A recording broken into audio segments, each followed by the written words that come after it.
Continuously validating your design and product ideas are extremely important if you want to reduce all the unnecessary risk and build the most successful product and features that your customer truly love. Why is that? The answer is really simple. Building product is hard. In building a truly successful product that your customer continuously use, love, and even pay for, is even harder. Because it's almost impossible for one person or a small group of people to fully predict how your market and customer base will react to your product. Even the most smart teams fail. For example, you can probably think of a bunch of failed Google product. Google Plus, Google Glasses, just to name a few. And most of these products are well designed by some of the most brilliant designers in the world. But why do they fail? Because it is almost impossible for us to truly answer the question of how will users find value from our product? Will they use it? Will they love it enough to tell their friends and family? Will they pay for it? Will they love it so much so that they bring it in to their company, their teams, to advocate for your product?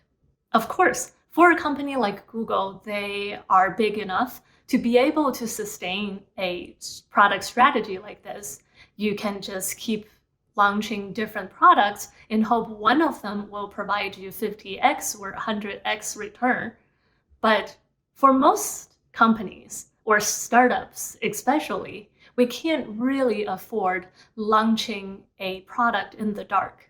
And one way that we can de-risk is to continuously validating your ideas and designs and execution. So how do you do this? All you need to do is get out of your office building and start talking to your customers.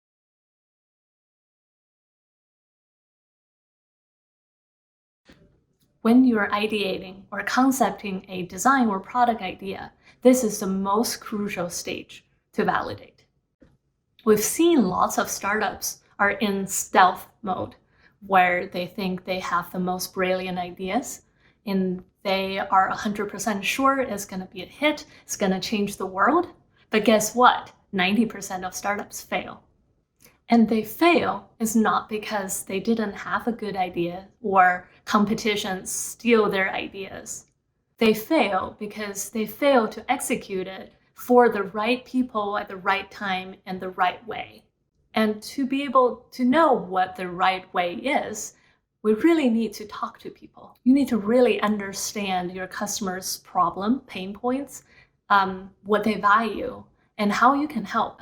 All of this is done through initial customer research. To do initial customer research is very, very simple. You just need to identify who you are designing for, and then find them. Go to the place where they hang out, talk to them, trying to really ask open questions, understand their wishes and dreams, pains and struggles, understand their current workflow, and work around to the problem you're trying to solve. And then I bet you get lots of insights into how your product can fit into their workflow and solve their pain. And sometimes it's even more valuable to show your customers some tangibles. For example, it can be a simple storyboard on how your product would fit into their daily lives, or it can be early low fidelity wireframes. By presenting your customer something these tangible, you will get a lot of valuable feedback on your direction, and these wireframes will also inspire your customer. So bring them into your team and make them help you ideate for your future product. I remember back in Amplitude when we were working on a new product line called Taxonomy. It's a product add-on. Before we had any designs, we did an exercise called a fake press release, where the team would imagine that we have launched this product, and we wrote out a press release article we would publish, articulating the value and the key features this product add-on offers.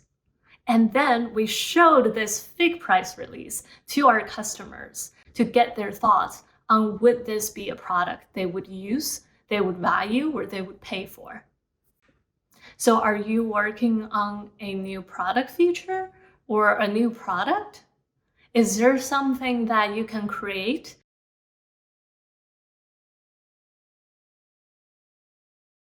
Even after the initial ideation and concept stage, it's still super important to continuously validate your designs and executions with your customers.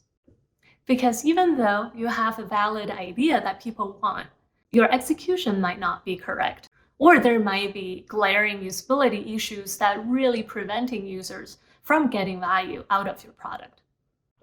So here at Webflow, our growth team started to introduce a prototyping stage into our product development process for certain experiments. Because experiments are usually run for a really long time, we don't feel comfortable just to come up with a solution and launch it into the wild immediately. We wanted some quick way to reduce risk and get rid of some glaring red flags before we launch it. Counterintuitively, I think this prototyping effort is actually helping us move a lot faster and learn a lot faster.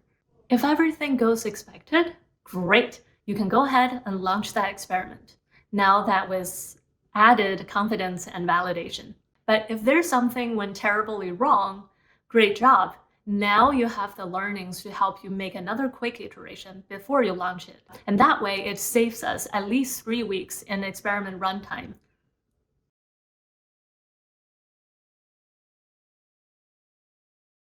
It's finally the exciting moment. It's the launch day.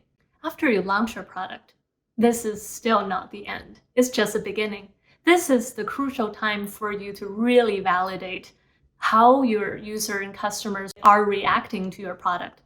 It's important to start collecting and monitoring the usage data associated with your product.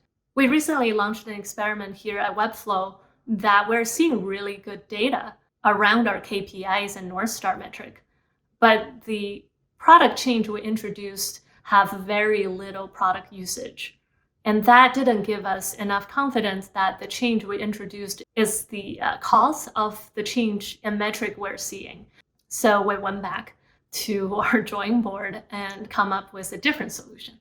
So that's just one example to tell you how important it is to monitoring the data. By doing data analysis, it will also help you to really validate your original product assumption. And you can compare how you think your users are using your product to how they are really using your product. Are they coming back consistently to use it? If so, that's a great sign you are onto something really good, because that's a huge value indicator. If not, you should go back to the beginning and talk to the people that use your product and understand what part of your product is missing the mark. So here you go. Here are some of the things you can do to incorporate into your product design and development lifecycle. I just want to emphasize that as a designer or a product person, it's extremely important for you to embrace a learning mindset and understand that the best product doesn't come out of the vacuum. You need to continuously validate your designs and executions with your customers. That's how you truly de-risk and build the best product that people love.